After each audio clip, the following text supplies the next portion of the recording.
Wow. Well, welcome, welcome. It was so good. We had to run it back again. The NFC East turned tonight, but I don't know if you've been under a rock or what, but what happened this afternoon, Eric?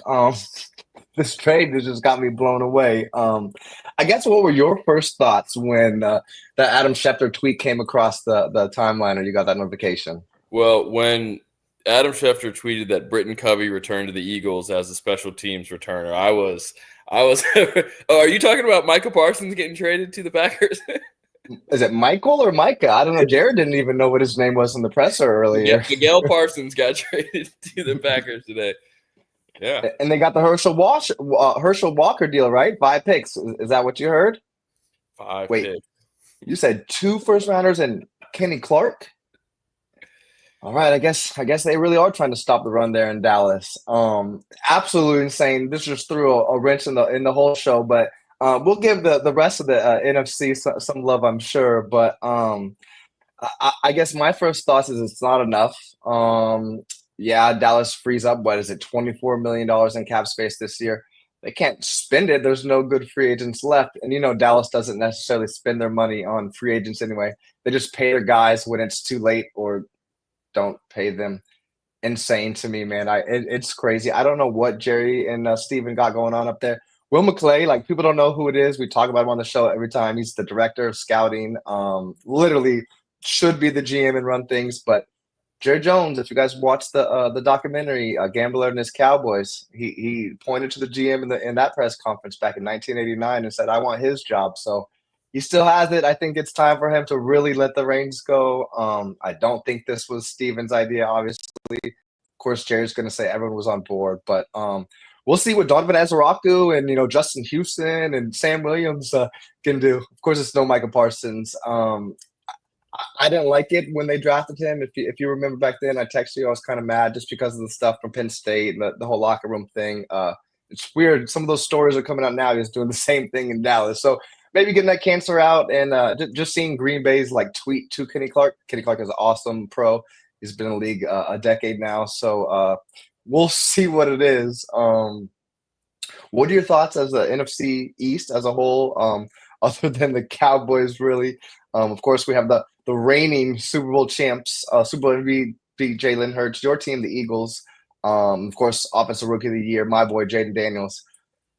Them Redskins, man, got lucky. The Bears didn't know who the number one quarterback was last year, and of course the Giants, man. Ugh, what a rough schedule for them.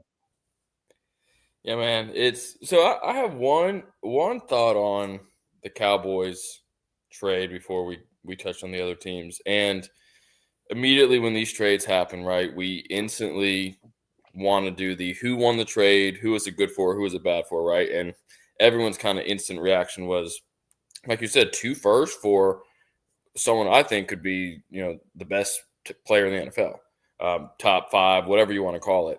Two first doesn't quite seem enough, but I don't quite think Jerry and Stephen Jones are as foolish as some people seem to think they are. They're good businessmen, I think. I wonder if the league didn't want to pay Micah that much money because it doesn't make sense. My first thought is you're trading two first with Green Bay. Those picks are not going to be great picks. These are not going to be top 10 picks. Green Bay is going to be competitive. Green Bay has not picked within the top 15 or 20, I think, in a good while. I mean, this. So they picked 13th, like maybe I don't know in the early 2020s. But yeah, you're correct. They Right. usually are picking in the 20s. So I almost wonder, is he making phone calls and were GMs talking with Micah's agent and Micah was asking too much money? I mean, what is it, $62 million in year one or some, astronomical amount or whatever it is. But it's either that or Jerry Jones has his favorites and there were teams that he just wasn't picking up the phone for because we know they were getting calls. We know that there were teams that were going to be willing to give up two first-round picks at least. First rounders that were going to be better than what the Packers were offering. There's a lot of unknowns. I'm going to be curious. I'm going to kind of reserve judgment until we get some of these leaks in terms of the dealings and maybe what other teams were offering. On the surface, I think it was the right idea for the Cowboys, because this team is not going to be competitive this year. Micah Parsons doesn't need to be on this roster that needs to rebuild. I have a hunch that, Jerry is probably looking at Arch Manning and thinking, this is our guy. Let's load up on first rounders in a draft that's a lot of teams have multiple first round picks, like you kind of mentioned to me earlier. So I want the dust to settle first before I really have too strong of an opinion on it. But on the surface, it seems a little low, but I'm going to reserve judgment until we find out the facts on this. Yeah, for sure, for sure. So from what I've already kind of uncovered through the tea leaves and stuff, Steven and Jerry were talking with Micah in April around the draft, around free agency to try and get this deal done or whatever. And obviously everyone has seen that Jerry didn't want to deal with David Malagueta, my favorite agent in the NFL. But they weren't necessarily discussing or taking calls from other teams, according to Jerry at least. And he could always say something. He even said that David Malagueta told him to shove it up his ass, but those came out to be not true. So I don't necessarily know. Obviously, people were calling, but Jerry and them weren't listening. Internally, they were definitely talking about trading him. The timing is just odd to me. We just said it before we got on, 7 days away from week 1 kickoff. And it just so happens the Cowboys are playing that night. So it's crazy. Yes, I have a +7 Cowboys ticket in my pocket that's already just lost its EV. I know that point already moved to half a point. It's just ridiculous. It's so funny. But I do like what you said, though, as far as just waiting it out to kind of see like what really was going on. But the first thing that came to my mind was New England. And I know we talked about them a lot yesterday, but they're a young team. They had the cap space. They don't play in the same conference as Dallas. Green Bay is like almost like the worst team to trade with outside of the Eagles or 49ers, in my opinion, just for the fact that they're in your conference. That, like you said, they're going to pick, later in the first round. It's not going to be a top pick. I would trade with the Giants even in division because we know they're going to stink. But with the Green Bay Packers, it's weird. And I know I can't bring up the trades that Dallas and Green Bay have made in the past, but I know Jerry has dealt with them. So you are right. He does have his relationships in the league. And maybe Micah isn't a Vrabel guy. Maybe New England really wasn't even calling. But I know David Mulgeta and Robert Kraft be talking on the phone too. So who knows if they had any conversation about Micah. But the other team, there was 3 teams reported that were talking to him, and I can't off the top of my head remember who it was. Green Bay was just the odd one. Obviously, they're the team that landed him. Speaking of Green Bay, I mean, this is now like, however you think about Jordan Love, this is a Super Bowl contender as far as the NFC goes. I mean, I know the North is going to be strong or whatnot, but this is going to be a team that's going to be really good. They played the most zone defense last year, 70%. And now, they can play a little more man and have Micah rush the passer. They got Rashawn Gary on the other side. He's a number 2. He never was a true number 1. So that pass rush will definitely be different or better. They will miss Kenny Clark though. 2 first rounds, trade him in August rather than April. You don't get that advantage of, drafting that player, that replacement it may be for Micah Parsons. It's interesting that you bring up Arch Manning. Yeah. So the Cleveland Browns and the Los Angeles Rams also have 2 first-round picks next year. I don't think they have 2 first-round picks in 2027 like Dallas does. And it'll be interesting. Does Arch come out next year like some were saying he's going to? Or does he stay, like all his uncles and stuff did, and kind of like how his grandpa teased that he's gonna stay until senior year at Texas? We will find out. But yeah, that's just a fascinating story. I think kind of Jerry like did it perfectly on this day. Like all Trey Hendrickson stuff got signed, Terry McLaurin got signed. He's like, I want to be the last one. We'll head into Thursday night. Yeah, exactly. He just loves to be the headline. So it's wild. I heard someone say that the NFL should like vote the Cowboys out because they like don't they're like competitive. They don't have any competitive juice. Like they basically are like tanking on purpose. But Roger would never do that because so much money. I'm sure that if that team got sold, it would be over $12 billion, which would be the record for any sports franchise. But this just throws a whole wrench in the NFC East. I thought Dallas was going to be more competitive. I know we hinted it yesterday. There hasn't been a repeat NFC East division winner. And what is it? 15 years, Eric? 16 years, I think. Yes, since I think 04, 05 when the Eagles, it might be Yeah. 20 years. Oh my The gosh. Eagles did it Yeah, last year. that was crazy. Did they win the Super Bowl the year prior?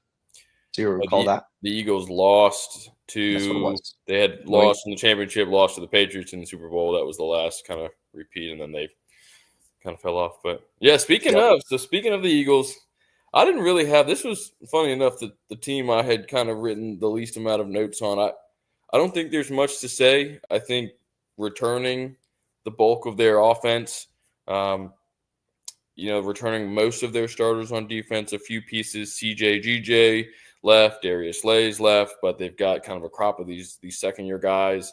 They bring in a Dory Jackson. They bring in some veteran safety help. I think this team is going to be competitive again across the board, barring injuries. The Saquon workload, I know that's a big buzz thing because of fantasy football and everyone that's got a top 5 pick. Do you take him? Do you not take him? I've been sweating that one out for a couple weeks now, trying to decide with these drafts coming up. But yeah, the Eagles, I don't see any reason why they shouldn't be as competitive coming into this year, again, barring injuries. But we've got, I think these Commanders are really tough for me to gauge this year with Jaden Daniels, who had an exceptional rookie year. If that kid stays healthy, they're going to be good. I think we can all see it, just eye test, and the numbers back it up. This is an old roster. I think they were doing, the average ages, and this roster on the Commanders is, I think, averaging 30 years older or older. It's, I think, the second oldest team in the league. I don't know if that matters. I'd like to see some more data in terms of, does that affect long term? Does that affect earlier in the season? What that actually means? But I think it's got to mean something to some degree, whether it's an injury standpoint, whether it's a fatigue standpoint, or maybe it's a good thing. Maybe it's a good veteran presence standpoint. I don't know. But that kind of piques my interest. I'd like to dig more into that data point. And then, our New York Giants. I mean, we love the New York Giants. We just love them every year. And now we got Russ coming in. Let's ride. We've got Jackson Dart. We've got Jameis Winston on the roster. Jacob, this is our favorite team. We love them every year. And then we got Malik. Let's own the Malik Neighbors, baby. Come on, and Wando Robinson. Like, let's go. So silly. Yeah. Are the Giants going to finish last again, Jacob? What's going to happen? I mean, I think so. I think the Giants will probably have a top 5 pick if we're being honest. I know yesterday you said Cleveland has the worst win total in the NFL, which kind of surprised me. I think thought it would have been New Orleans, but I know they're probably right there with them. Giants is 5.5 for what it's worth. Yeah, that schedule is insanely brutal, and like the Cowboys aren't going to lay down for New York, right? And Dak is still going to keep them competitive. It's funny. I was going to give you all free play that was going to cash, but now since the Cowboys aren't going to be as competitive, I'm not so sure on it. I like Dakota to lead the league in passing yards, just because that defense, even with Micah, that secondary is a little shaky, right? So they got George Pickens, obviously CD Lamb, Jake Ferguson, I thought that offense was going to just hum. Brian Schottenheimer's the new head coach. He was the one that let Russ cook, in Seattle there with Pete Carroll. So I don't know if I like that anymore, because does Dakota play all 17 games, right? So I actually kind of like the favorite in that prop, which I won't bet or recommend, but it's Joe Burrow. I think he'll lead the league in passing yards again this year. But that Giants line, though, that's the one thing. That defensive line is insane. And we've seen what Russell can do. Yeah, he's older now, but I mean, he had a few good sparks last year. Didn't he start, or did he finish the year? Everything always goes together. Did he end the year in Pittsburgh, or did he start the year they gave it over? Well, I think Russ had that calf injury in training camp, and he missed, I think, week 1 or 2 or something, and Fields started, and then they transitioned to That's Russ. what it was. So, yeah. Yes. Yeah. So he, kept him afloat with that terrible team in Pittsburgh.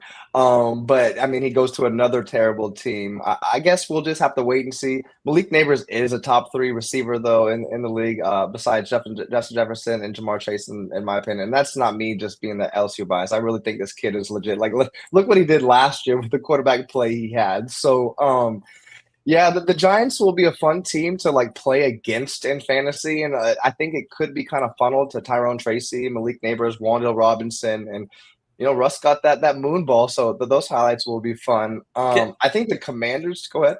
I was gonna say the Giant. I don't know what it is like in my gut. Again, we love the Giants and we love picking on the Giants year over year. I have this like sneaky feeling that I don't know if they're going to win a ton of games. I think they're going to be a tough team to play. They're going to be like one of those annoying teams to play. You mentioned it. Their defensive line is legit loaded. They've got a good front seven, and whether it's Russell, whether it's Dart, who's shown some things in the preseason, I don't know, but I kind of think they're going to be a sneaky team, and I've been going back and forth, man. Neighbors, I think, is going to have a monster year. I think he's going to be legit.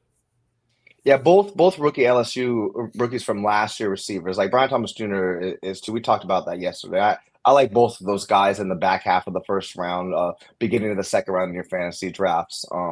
It just there's not too many heads to go around in New York, and yeah, you have Travis Hunter in Jacksonville, but I still think Trevor will spread it between those two guys. Malik could lead the league in receiving if he stays out there for all 17. But yeah, you're right. That defensive line is going to keep them in games, and then the offense, I think, will be just good enough. We did have a good comment though in the chat. I do have to kind of agree. Like Washington is somewhat doing it correctly, like protecting Jaden Daniels. Debo move is interesting. How much does Debo have left? And he also just mentioned like the age and stuff too. Huh? How much does he lost weight? Yeah, that's all that matters, right? And we know Cliff Kingsbury will cook something up for him, so. It'll be interesting. I think the Redskins will be better than they were last year, but I don't think their record will be as good. So, I mean, if that kind of hints at the curse, the streak breaking, I think Philly actually does get this division again. I actually had Dallas getting second until the trade today. I just don't think it's going to happen. I think the Redskin fans will get another good year, and then hopefully Jaden requests for a trade because I just can't stand rooting for that kid.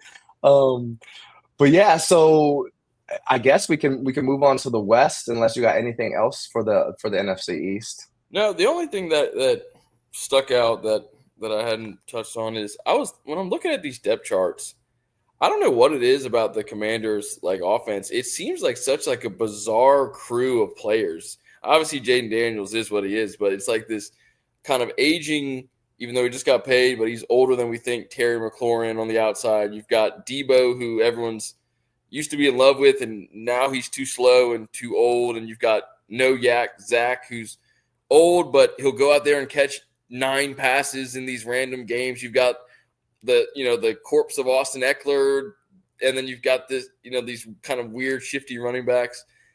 Bill, it's just like such a strange like cast of characters. I think it's going to work. I think Daniels is good enough to make it work, but it is kind of funky. Like looking at that team, it's like the weirdest cast of an offense that I think I've seen in the NFC East in a while. Yeah, you're no questions about it. There's lots of just funny quirks about the NFC East as a whole. Like that's going to be obviously the most talked about division, I think, because of the Cowboys. But then you got the QB room in New York, and then you have the Super Bowl champions, and then of course this fun second year quarterback Jaden Daniels and the state capital team. They're getting a new stadium. Right. I know you're hype about that because we hate FedEx Field over here. Like it's probably the worst stadium in North America. Terrible, but and then just Brian Robinson Jr. That was like such an odd trade, kind of too, but he just didn't fit the scheme that Cliff has going on up there. I do think kind of Dan Quinn takes a step back. We saw when he was with Atlanta, he was good his first year, then kind of felt it off after that. But speaking about Brian Robinson Jr., he goes to the San Francisco 49ers, who's a favorite in the West, which kind of surprised me a little bit. I thought the Rams kind of did enough, and they always draft well. Maybe it's the Matthew Stafford question mark looming in the air. Is he really healthy? What's going on with that? They trade or let Cooper Kupp go to Seattle, and then they bring in Devontae Adams. So he has a new target to compete with Puka. And then we got your boy Kyron Williams as well, too. So the West is going to be fun. Arizona is probably one of the most boring teams there is in the league. We'll see if Marvin Harrison Jr. can bounce back. If y'all watched the show, I told you he wasn't the best receiver in that class, and looks like he wasn't even top 3. But and then we got the Seahawks, right? Sam Darnold coming in, Geno Smith shipped out to the half a form Raiders. So Mike McDonald's second year in Seattle, kind of bringing in some new guys to get his defense. I think they're going to be competitive. I like Charbonnet as a backup to Kenneth Walker. Obviously, Metcalf gets traded, and like I said, Cooper Kupp comes in to be the number two against with JSN. So that offense should be fun. The defense is going to be good, and I think Seattle actually is going to always be kind of a grinded out team and a tough out whenever you play them. What are your thoughts on the West? Well, I think for starters, Brian Robinson Jr. and Ricky Pearsall need to come out of the tunnel to, like Many Men by 50 Cent, just getting shot at. So that would break Twitter for a couple minutes. But no, I think the West is going to be really fun. I also think this again was another tough one to look at. The totals did shock me. So, right, Rams at 9.5, they won the division. Seahawks at 8.5. Love that over, by the way. Love this over, and I'll kind of touch more on that when we do some playoff predictions. Cardinals also at 8.5, which I thought was interesting, and the 49ers at 10.5. So first thought on the 49ers is I truly think of any team that we're going to talk about or any team in the league, I think they're the most unpredictable team that we have. When you look at Shanahan's resume, he's coached for 8 seasons in San Francisco. He's had 4 seasons of 6 or fewer wins. He's had 4 seasons of 10 or more wins. He's the most bizarre roller coaster of a coach I've ever seen. So are we going to get the 10-win, 12-win, 13-win Shanahan? Are we going to get the pathetic 5-win 49ers that are, they always have the injury excuse, and then Shanahan gets a pass? It's really a strange team, and I don't even know how to kind of predict them. I think maybe I'm just going to expect them to bounce back and regress positively kind of towards that win column. I'm not going to be picking them further in the playoffs. It's funny you said the Cardinals are the most boring team. I literally wrote next to the Cardinals, meh. Because, I'm like, this team, Gannon's coming back again. They're doing this whole Kyler thing that keeps them in 7-win purgatory every year. You've got some of these guys, right, like Harrison Jr., who overrated, we'll see. He's got to prove it. Trey McBride is fine. James Conner's fine. But it's just kind of this, meh team that we don't really know what to do with, and it's not going to shock any of us when they're 8-9 at the end of the year. The Rams, I do not feel great about. You got a 30-plus, 40-year-old quarterback with a bad back, hasn't practiced all offseason. I don't feel good about that at all. And I'm not doing this because you're my boy, but I think the Seahawks are going to win the division, man. Wow. I like what they've done. I think Mike McDonald in year 2, when you look at that defensive roster, they have brought on some new guys. They have a roster full of guys that have played in his system in the first year and have been in there for a few years. It's not a lot of these elite talent guys, but I think they've got a really solid roster of guys. Leonard Williams in there, Witherspoon, Jerron Reed. You've got these guys that now know his system, and they've made some upgrades to the offense. I like Darnold. Your boy Zabel, you called it in our mock draft. I incorrectly picked that spot there, but he's going to be maybe the best guard in football. He's awesome. I just really like what they do. Their schedule is really favorable as well. So they've got a good schedule. I really am excited about the Seahawks. I like the over 8.5, and I'm probably going to be betting on them if they get some good value. And I think we're going to learn a lot week 1. Seahawks and 49ers play each other. So I'm really excited for this team. What do you You know think? where that game's at? I think it's in San Francisco, but Okay. Yeah, sure. we always traveled. They always traveled well down there. I think you talked me into it, but then just over what I said, it all makes sense, right? I am holding the future for the Rams, which I still feel okay about, right? But you make a lot of great points, like Matthew not practicing all year and being an over 30-year-old quarterback with a back. That is kind of tough. And Vegas is kind of telling us something too. Like they trust San Francisco and Kyle Shanahan. Maybe they know something. Maybe they're just kind of going with the wave and kind of the trends and stuff. But I kind of like the under 10.5 for San Francisco. And you might even talk to just one playoff team from this division. It'll be interesting how I think it'll be the West and the North, in my opinion, who get the extra ones. I don't think the South and the East will. I could be wrong, but it'll be definitely interesting. The South could get two, I guess, but yeah, I mean Seattle with a second year head coach, bringing in another Sam Darnold. We saw what he did, during the regular season last year with Stefanski, or with dang, what's Minnesota's head coach's name? O'Connell, there it is. I get all the Kevin Kevins mixed up. O'Connell. There's so many Kevins. Oh my gosh. O'Connell did with Sam Darnold. So I think he kind of brought Sam Darnold back from the dead, from seeing ghosts and stuff. So I think that's going to work out in the second year, or with Seattle. And they have some nice offensive pieces. The young guys, some older guys too. So it'll definitely be fun. Don't forget our boy Jake Bobo as well too, the third receiver there in Seattle.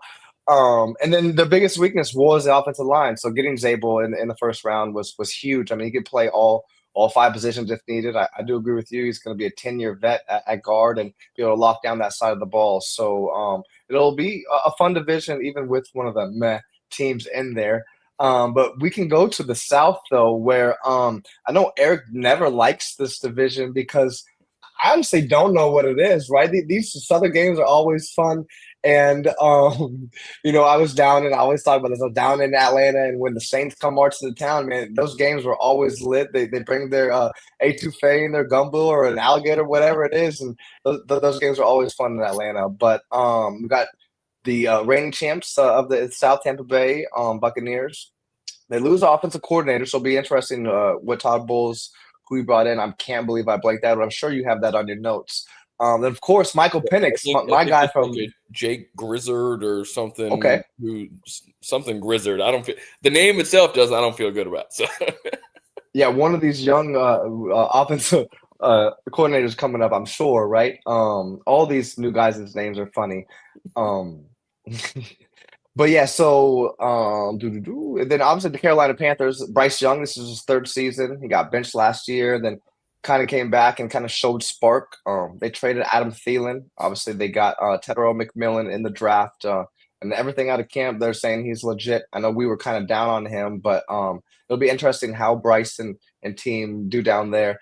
And then the Saints, man, I think they're going to be wearing those paper bags, and I don't know if it's going to be a great season down there in New Orleans. You wonder if they're kind of tanking for Arch, right? He lives in New Orleans, and his daddy his grandpa was a Saint. So he doesn't actually live in New Orleans, but he's from New Orleans, right? So the South, I think it's going to be fun, even though it's going to be gross. But what are your thoughts on the NFC South? Man, I have more thoughts on the NFC the South than I thought I would. I don't feel good about the Bucs.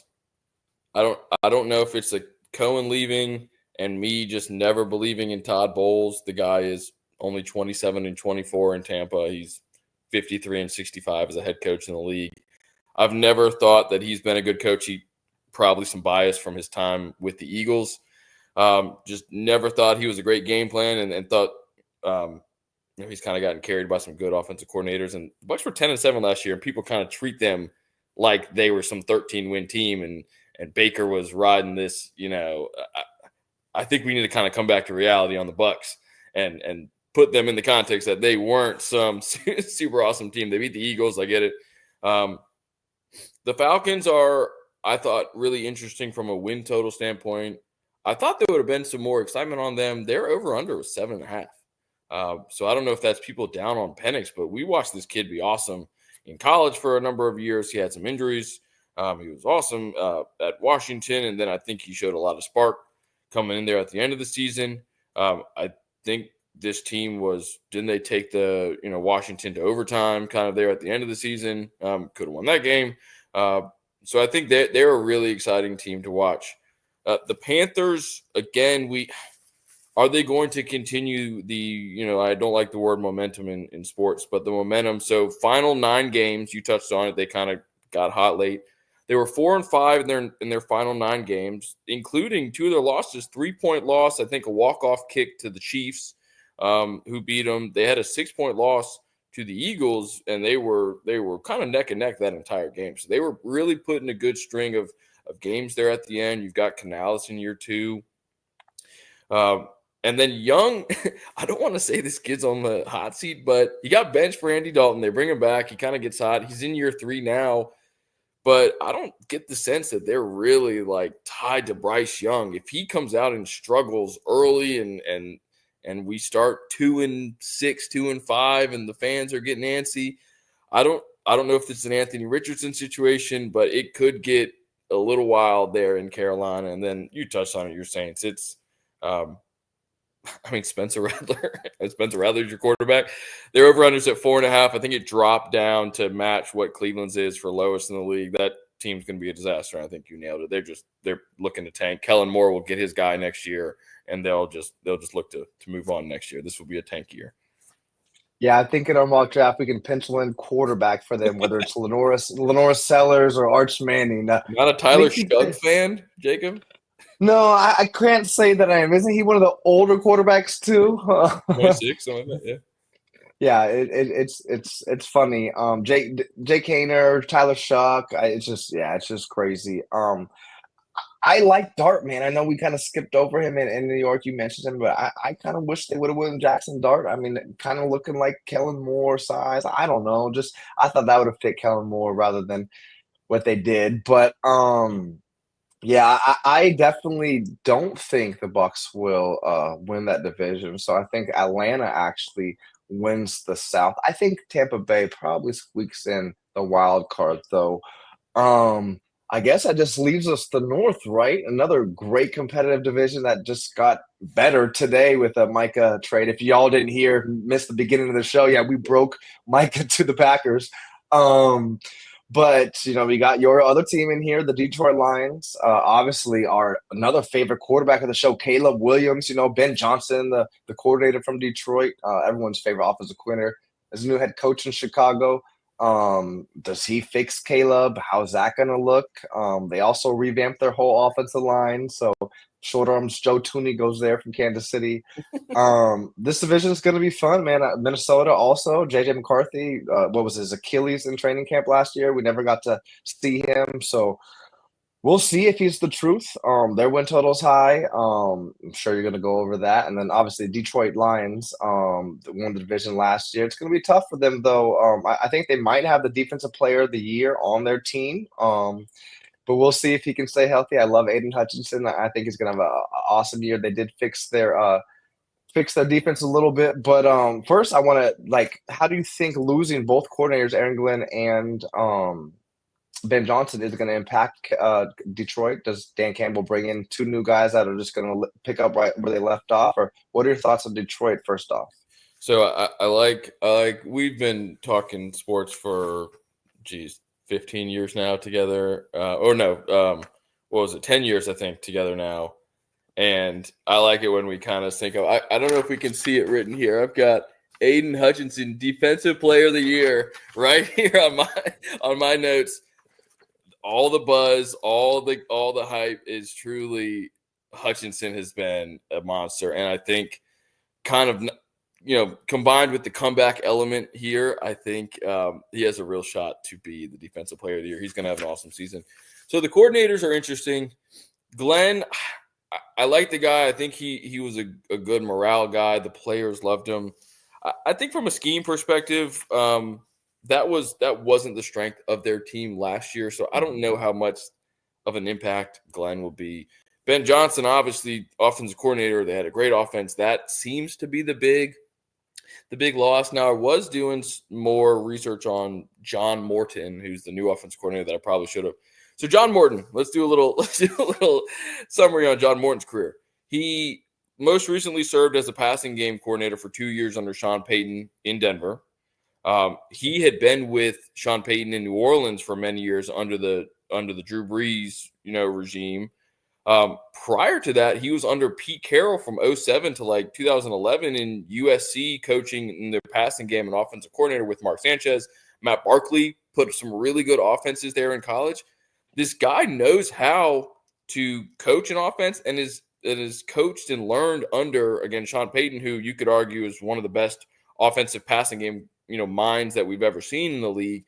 So I think in terms of a drop-off, you're going to lose some of that creativity that Ben Johnson gave. But as a Lions, partial Lions fan and watching all these games, there were a lot of games where when the Lions got pushed off script, they kind of struggled, and Ben Johnson really struggled to kind of make things work when the game flow wasn't flowing his way. We saw that versus the Commanders.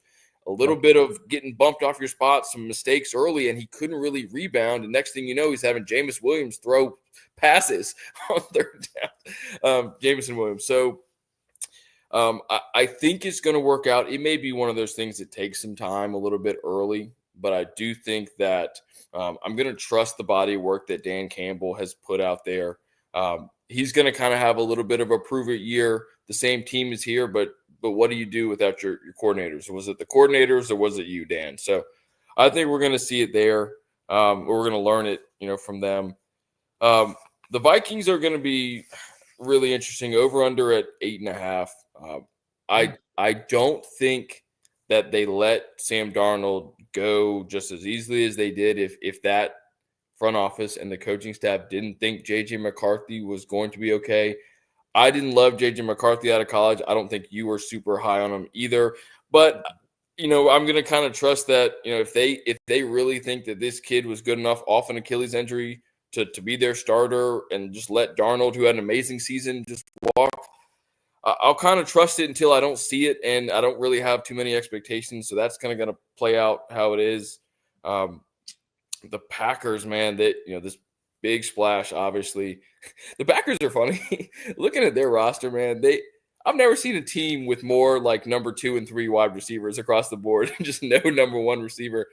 So that's Matthew Golden's going to be the truth, though. I love Matthew Golden. That's a nugget for y'all fantasy guys. Okay. Get him kind of late in your drafts. He is a true number 1 for Jordan Love. Finally, the one thing that worries me and probably worries Packers fans is Jordan Love is starting to seem like the guy who he just takes these unnecessary hits, these weird falls. He's got the thumb thing. He's got the weird ankle. Malik Willis is having to come in and play. He's missing a game here. He's got to come out for a half here, and it's kind of piling up. And those things don't seem to go away. We don't see many players that are injury prone early on just kind of snap out of it and become these rock solid guys. So that would worry me a little bit, but I do like them in this division. And then, Ben Johnson's going to have his work cut out for him. Caleb needs to really get his kind of head on straight. He's got all the tools. I really liked him at USC. He's got the arm talent. They've got the talent on that team. Luther Burden's getting a lot of buzz, and I loved him coming out of college. I think that's probably going to take a year or two, which will be fine for the Bears. But I think this division, top to bottom, could be the most fun division to watch week in and week out of anyone in the league. What do you think? Outside of the NFC South, yeah, for sure. Just someone's imploding in that division. It's likely the Saints. But yeah, a lot of good points. Colston Loveland too, right? So Ben Johnson not only gets his Jameson Williams, but he gets his Sam Laporta too there in Chicago. So we talk about no excuses for Trevor Lawrence. I don't care if this is the sophomore year for Caleb Williams. There's no excuse for him to at least make improvements. And his problem is, which is a little different than Jordan Love, where Jordan Love likes to throw the interception. Caleb Williams just holds the ball way too long, right? So if he can fix that, which I'm sure Ben Johnson is going to try, and he's going to, that team could be fun. I just don't really see it. I think it's because of my Caleb Williams hate. I just don't think the Bears are going to be good. What's their win total at? Their win total this year, a lot of high win totals in the North. So Lions 10.5, Packers 9.5, Vikings and Bears both at 8.5. Yeah, that is high. I guess. Yeah, I wonder when the last time the Bears had a win total that high. But this division could see a couple playoff teams, or they could, like we said, cannibalize each other, and only one or two of them make it. We haven't convinced me who's going to win the North, though. Like, I'm still kind of going back. This trade was massive. It kind of bumps Green Bay in that conversation. I'm with you, though. Like, Kevin O'Connell, drafts J.J. McCarthy. They let Sam Darnold go. Like, he does have faith there, and he has some weapons, in T.J. Hawkinson, Jordan Addison, even though he does have to do that suspension. I believe it's 3 games, and then obviously Justin Jefferson, and they have Aaron Jones in the backfield. So that offense is good. Brian Flores is my favorite defensive coordinator in the league, so he's always going to come up with something exotic and get after you. So I think Minnesota's gonna definitely be competitive. I like the Lions though to win that division. I think they're like plus 130 or something to win, so a little plus money on them. I know last year they were like minus 120 or whatever. So the division's super competitive. We can kind of circle back to that one if you want to break down who you got making the playoffs as far as the NFC goes as a whole. So this one I know yesterday I kind of did it off the cuff. I planned a little bit on this. So I do have, I think you touched on it, the Eagles repeating for the first time in the East. I've got the Packers winning the North. I just really like, again, the consistency in that team. If Love stays healthy, the addition of Micah Parsons, it's not going to impact, the roster is what it is. So the salary implications are fine for this year. And it's such a boost to that team. And it's really what they missed last year, getting to the quarterback on a consistent basis.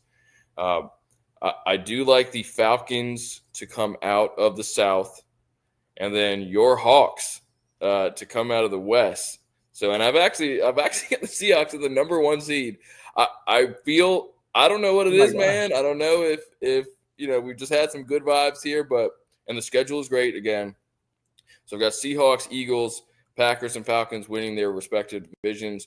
I do have the 49ers coming in as that second team out of the West. I've got the Commanders coming in out of the East. And then the Lions, I think a slow start. They've got some tough games early. They played the Packers in week 1. They've got to play the Ravens early. They've got some other tough games early. And again, 2 new coordinators.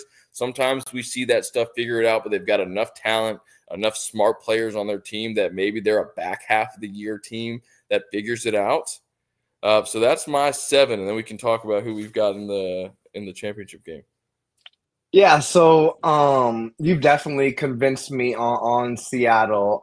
Number 1 seed though, Eric. That's crazy. If they get the number 1 seed, you got a Sam Darnold jersey coming to you. Well, man.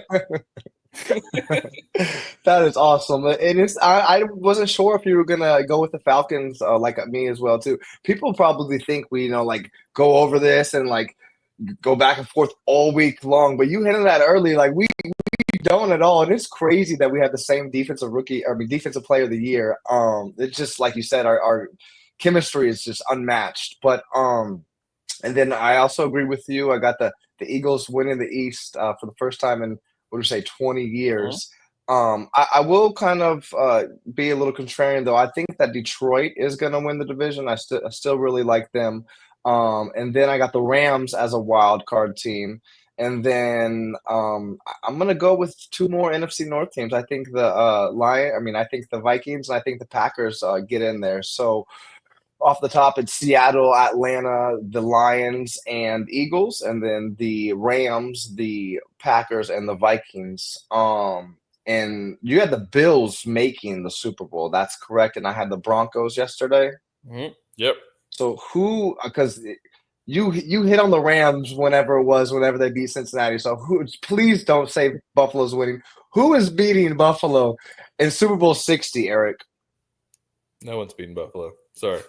The Buffalo Bills are going to beat. So the Lions and the Eagles are going to match up, and it's going to rip my heart out because my dad and I are going to be sitting there, and it's going to be a tough game. Again, I think the Lions – I don't know what the number was. I think it was 20 guys or something on injured reserve last year. It was an absurd amount. And, I mean, they were down to 3rd and 4th string cornerbacks. And then the second play of the game versus the Commanders in that divisional round, and their cornerback goes down. And it was truly a devastating way for that season to end after going 15-2 and the best team that this franchise has ever had. Again, positive regression – would say that they're not going to have that many injuries this year. And I think this is a team that's maybe starts a little slow. They get some momentum. They get their feel back. They get the mojo back. They beat the Eagles. And then they get their hearts ripped out because Josh Allen, trucked somebody into the end zone and he wins the Super Bowl. Yeah, that's crazy. We have the same NFC championship game. It's probably gonna break my wife's heart, but I think that you probably will enjoy this because back-to-back Super Bowl champs, MVP, Jalen Hurts, and your Philadelphia Eagles All are right, winning Super Bowl 60, baby. man. Um, Yeah, and dude. I can't go out without mentioning Super Bowl 61, right? Because Aaron Rodgers, Brett Favre both did this in their seventh year. This is Jordan Love's sixth year, so not quite yet, Micah Parsons. Next year, though, 2027, it'll be Super Bowl 61. I got Green Bay. So if you can find that anywhere and you got a good price, Okay. I'm sure it's not going to be as good as it was yesterday after this trade. But yeah, baby, Philly going I back to like that. back. I'm sorry, Diana. I'm sorry.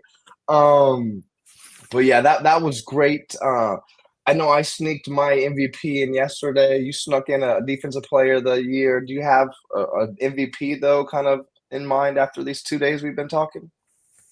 So I don't want to kind of piggyback off your. I think this is the year, like with the defense the way it is in Cincinnati, Joe Burrow and that offense already looking. I know it's preseason, but like they're going to be a legit offense, and I think he'll probably lead the league in passing, assuming he stays healthy. You know, the touchdown is going to be off the chart. I think that this is a good time to look at Joe Burrow for the MVP, certainly. I wish we could bet those props here where we are, but I don't think we can. I think we got to go up to Jersey or something, or go offshore. Um, any rookie of the year? I know I love Travis, so of course I'm going to say him. And I mean, it might be Donovan Azaraku. If Jerry Jones is going to trade Michael Parsons, he might have something there in Dallas. But do you have any rookie of the years? Uh, Not any rookie of the years. I will say, and this is just me being a homer and obviously the Eagles fandom, but Jahad Campbell slipping down to the Eagles and the buzz that he is creating already in camp, it is pretty remarkable. I think he's got a really good opportunity. He's going to be on a great team. He's going to be showcased a lot on prime time. That does impact a lot of the voters. Jahad Campbell is one to look at for rookie defensive player of the year. He's going to be explosive across the board. So I think it's I'm excited for him, and obviously excited for the Eagles. So yeah. Yeah, I like that. Howard just keeps loading up on all these all these young rookies or all these offensive and defensive players. Um, but so I yeah, I don't really know who I have for defensive rookie of the year. Defensive player of the year though is going to be wide open.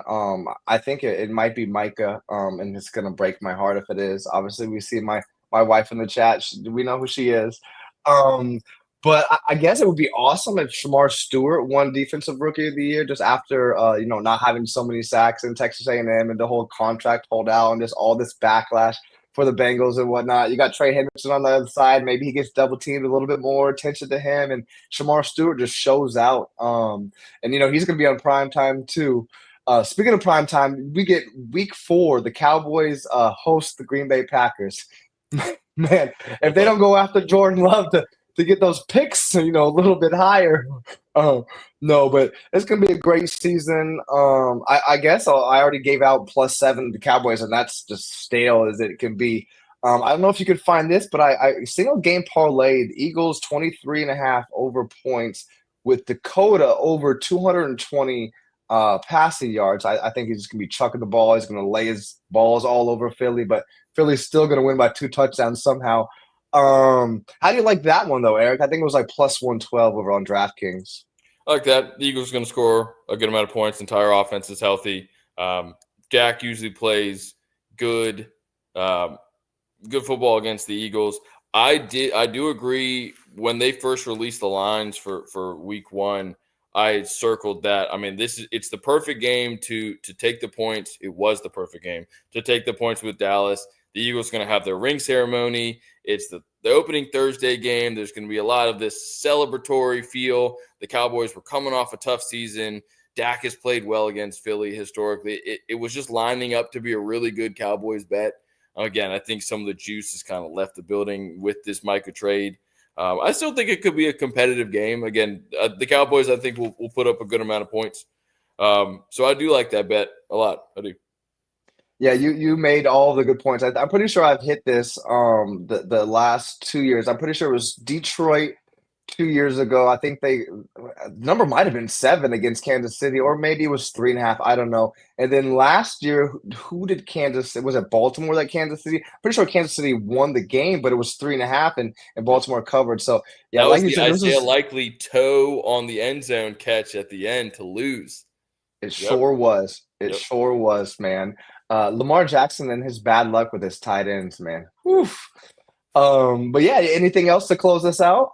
So I do. So speaking of week one, I think the NFL did us a big time favor for week one here. I can't remember a more exciting slate, and maybe it's just recency bias, but obviously we've got Eagles, Cowboys on Thursday night. We've got another division, Kansas City Chargers on Friday night in Brazil. And then we've got a really good, like, it doesn't look amazing on paper, but this is lining up to be that like witching hour 1 p.m. slate where we've got Las Vegas and New England, Carolina and Jacksonville, which I think is going to be one of those fun, quirky games. Tampa, Atlanta, a division, rivalry game that's always fun. Cincinnati, Cleveland, the Browns kind of give Burrow some fits, but the offense, Flacco, we've got some really good 1 p.m. games. We go to 425, where we've got the Lions and Packers, great division game. We've got Houston at the Rams. I love the Houston plus 2.5. If that number gets to 3, I'm crushing Houston plus 3 in LA. And then we finish the night with Baltimore at Buffalo. I mean, we've got a great week one slate. I think we should thank the powers that be that have scheduled week one. And I also encourage everyone, I don't care that much about uniforms, but a lot of teams dropped their alternate, like, wacky helmet, new funky uniforms today. And a lot of them are really cool. So teams are doing some fun stuff with their jerseys today. Check it out. Yeah, Dallas will agree with you on that. The Seahawks one looks like a Jets jersey. Like that kind of threw me. I don't know if you saw that one. I did like the Buffalo Whites. Those were pretty sweet. You gave us all the games. But who plays Monday night? Monday night, I believe it is Bears and Vikings, which will be another Yes. good game. That's another good Yeah, game. Yeah. that's crazy. They definitely did us a favor. And like we could all be, week 18 and come back to week one, like those games really matter. So I do kind of like how the NFL is front loading the schedule with the conference games or even division games for the most part here. But yeah, this has been a blast. I'm sure we'll be back sooner rather than later to break down something. But yeah, I appreciate y'all. Y'all know what to do. Hit that like, hit that subscribe. We'll see you the next time. Peace.